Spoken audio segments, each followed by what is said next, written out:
Hello everyone, welcome back to Vidya Planet Academy. मैं हूं अदिति और आज हम डिस्कस करने वाले हैं इंडियन लीगल सिस्टम का एक बहुत ही इंपॉर्टेंट और पावरफुल टॉपिक जो है free legal aid in India. अब आप लोग इमेजिन करिए, अगर किसी को फंडामेंटल राइट्स वायलेट हो जाए लेकिन उसके पास लॉयर हायर करने का पैसा नहीं है, तो क्या उससे जस्टिस मिलेगा या नहीं मिलेगा? क्या गरीबी किसी सिटीजन को कोर्ट तक पहुंचने से रोक सकता है?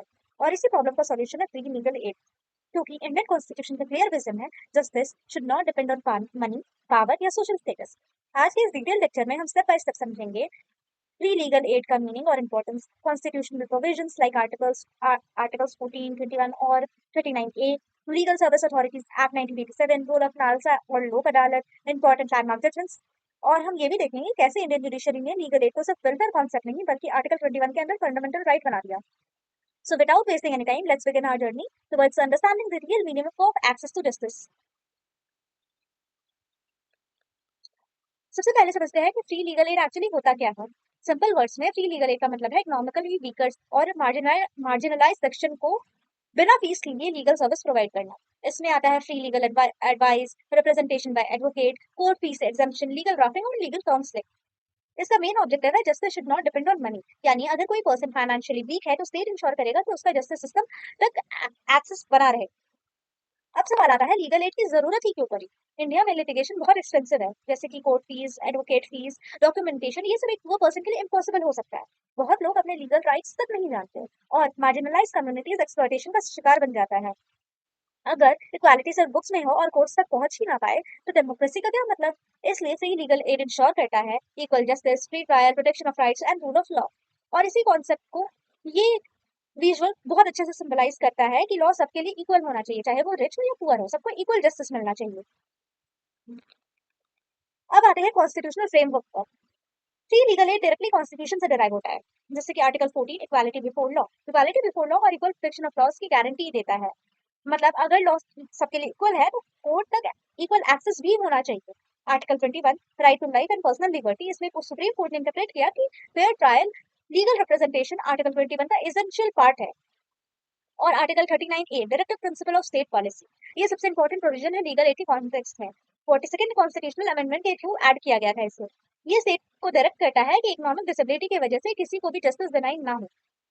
अब इसे थोड़ा डिटेल में समझते हैं। आर्टिकल 39A को लीगल एड का बैकबोन माना जाता है। ये स्टेट को ड्यूटी इम्पोज करता है कि इक्वल अपॉर्चुनिटी हो, फ्री लीगल एड प्रोवाइड करे और इंश्योर करे कि पॉवर्टी जस्टिस के बीच बैरियर ना बने। यहाँ एक इंपॉर्टेंट पॉइंट याद रखिए, आर्टिकल 39 टीपीएसपी का पार्ट है, यानी टेक्निकली नॉन जस्टिसेबल है, लेकिन जुडिशरी ने इसको आर्टिकल 21 से कनेक्ट करके इनफोर्सेबल स्पिरिट दे दी।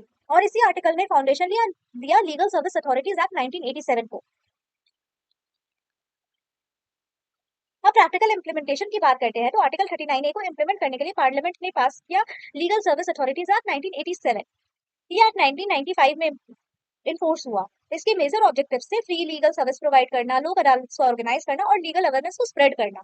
और इस एक्ट ने स्टैब्लिश किया नालसा एट स्टेट लेवल, जिसे कहते हैं national legal service authority. State level पे state legal service authorities, district level पे district legal service authorities and taluk level पे तालुक लीगल सर्विस कमिटीज, यानी पूरा इंस्टीट्यूशनल फ्रेमवर्क क्रिएट किया गया। अब इंपॉर्टेंट क्वेश्चन ये है कि फ्री लीगल एड का बेनिफिट किन लोगों को मिलता है। तो सेक्शन 12 के according women, children, SC/ST members, person with disabilities, industrial workmen, prisoners, disaster victims, low income individuals, ये कैटेगरीज इसलिए स्पेशली प्रोटेक्ट की गई है क्योंकि ये ग्रुप जनरली वर्नरेबल होती है। अब इसे एक रियल लाइफ एग्जांपल से समझते हैं।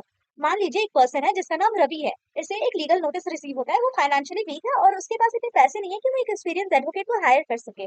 अब नॉर्मली बहुत से लोग इस स्टेज पर डर जाते हैं, उन्हें लगता है कि पैसा नहीं है तो जस्टिस भी नहीं मिलेगा, लेकिन इंडिया में ये सिचुएशन नहीं है, क्योंकि free legal aid is not a charity, it is a constitutional right.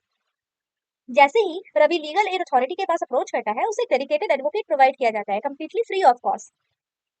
और यहाँ सबसे इंपॉर्टेंट बात यह है कि उस एडवोकेट ने रवि को एग्जैक्टली वैसे ही रिप्रेजेंट किया जैसे किसी रिच क्लाइंट को किया जाता है, इक्वली, प्रोफेशनली और Fairlie. Court proceeding properly conduct हुई, रवि का साइड इफेक्टिवली प्रेजेंट हुई और फाइनली जज ने फेयर हियरिंग के बाद जजमेंट रवि को फेवर में दिया। तो इससे ये पता चलता है कि फ्री लीगल एड काफी इंपॉर्टेंट एरियाज को कवर करता है, like employment issues, health care issues, documentation assistance, criminal defence, family dispute और लीगल काउंसलिंग। और सबसे पावरफुल मैसेज ये है कि फ्री लीगल एड हर इंसान तक पहुंचता है विदाउट एनी डिस्क्रिमिनेशन। ना कोई इनकम बैरियर, ना कोई कास्ट बैरियर और ना ही कोई सोशल स्टेटस बैरियर, क्योंकि article 39A of the Indian constitution clearly कहता है कि इकोनॉमिक वीकनेस की वजह से किसी भी सिटीजन को जस्टिस से डिप्राइव नहीं किया जा सकता। यानी सिंपल वर्ड्स में justice is not privilege for the rich, justice is a right for every citizen of India. NASA यानी नेशनल लीगल सर्विस अथॉरिटी का रोल बहुत ज्यादा इंपॉर्टेंट है। ये लीगल अवेयरनेस काम्स को कंडक्ट करता है, फ्री लीगल रिप्रेजेंटेशन प्रोवाइड करता है और विक्टिम कंपनसेशन स्कीम्स भी चलाता है। अब अगर लोक अदालत की बात करें तो इन्हें पीपल्स कोर्ट भी कहा जाता है। इसके फीचर्स है कि इसमें कोई कोर्ट फी नहीं होता, केसेस काफी फास्ट डिस्पोज हो जाते हैं, म्यूचुअल सेटलमेंट होता है और लीगली बाइंडिंग अवार्ड्स फ्री होते हैं, यानी स्पीडी और affordable justice.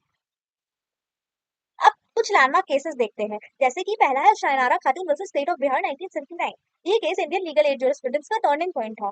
Thousands of under trial prisoners Bihar jail में सालों से बिना ट्रायल के बंद थे। तो सुप्रीम कोर्ट ने कहा free legal aid is a fundamental right under article 21 and speedy trial is an essential part of fair procedure. Court ने क्लियर किया कि पुअर एक्सक्यूज को लीगल असिस्टेंस देना स्टेट की कॉन्स्टिट्यूशनल ड्यूटी है। और आगे Khatri versus state of Bihar में भागलपुर ब्लाइंडिंग केस से रिलेटेड था, जिसमें पुलिस ब्रुटैलिटी की वजह से प्रिजनर्स की आंखें डैमेज कर दी गई। तो सुप्रीम कोर्ट ने होल्ड किया legal aid state must provide free legal aid from the very first production before magistrate.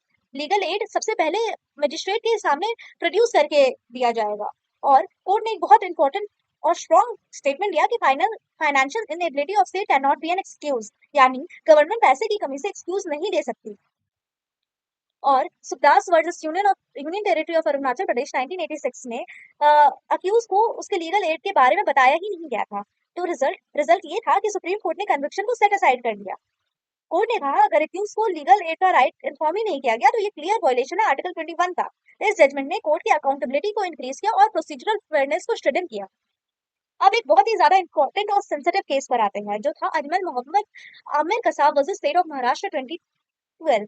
इसमें 2611 मुंबई अटैक्स के अक्यूज कसाब को भी लीगल एड प्रोवाइड की गई थी। और यहाँ सुप्रीम कोर्ट ने बहुत इंपॉर्टेंट प्रिंसिपल स्टैब्लिश किया कि चाहे क्राइम कितना भी सीरियस और हीनियस हो, every accused deserves fair trial and legal representation. ये इंडियन जुडिशरी की स्ट्रेंथ को शो करता है। रूल ऑफ लॉ का मतलब ही ये है कि जस्टिस इमोशन से नहीं, कॉन्स्टिट्यूशन से चलेगा। अब रियलिटी चेक की बात करते हैं तो despite constitutional guarantees practical challenges भी एग्जिस्ट करती है, जैसे कि lack of awareness, poor quality representation, shortage of trained lawyers, delays and rural inaccessibility. कई बार लीगल एड सिर्फ फॉर्मेलिटी बनकर रह जाता है, इसलिए कुछ प्रैक्टिकल चीजों की काफी ज्यादा नीड है, जैसे कि better monitoring, legal literacy, grassroot awareness और डिजिटल एक्सेस। अब लीगल एड टेक्नोलॉजी के थ्रू भी एक्सपैंड हो रहा है, जैसे कि e Lok Adalat, tele law services, online legal counselling, legal aid clinics in universities, ये सब फ्री लीगल एड को काफी ज्यादा एक्सपैंड कर रहा है। Tele program tele law program specially rural citizens को कॉमन सर्विस सेंटर्स को के थ्रू लीगल एडवाइस प्रोवाइड करता है। और यहाँ पर लॉ स्टूडेंट्स का भी काफी मेजर रोल है, जैसे कि legal aid clinics, legal awareness drives और कम्युनिटी आउटरीच को एक्सपैंड। तो दोस्तों आज हमने समझा कि फ्री लीगल एड सिर्फ एक गवर्नमेंट स्कीम या चैरिटी नहीं है, ये कॉन्स्टिट्यूशन का एक स्ट्रॉन्ग कमिटमेंट इक्वल जस्टिस और फेयर ट्रायल के तरफ है। आर्टिकल 14, आर्टिकल 21 और आर्टिकल 39A से लेकर लैंडमार्क जजमेंट लाइक हुसैन आरा खातून, खत्री दास वाला केस, सुखदास और अजमल कसाब केस तक इंडियन जुडिशरी ने बार बार एम्फसाइज किया है कि हर इंडिविजुअल को फेयर लीगल रिप्रेजेंटेशन मिलना चाहिए, चाहे उसकी फाइनेंशियल कंडीशन कुछ भी हो।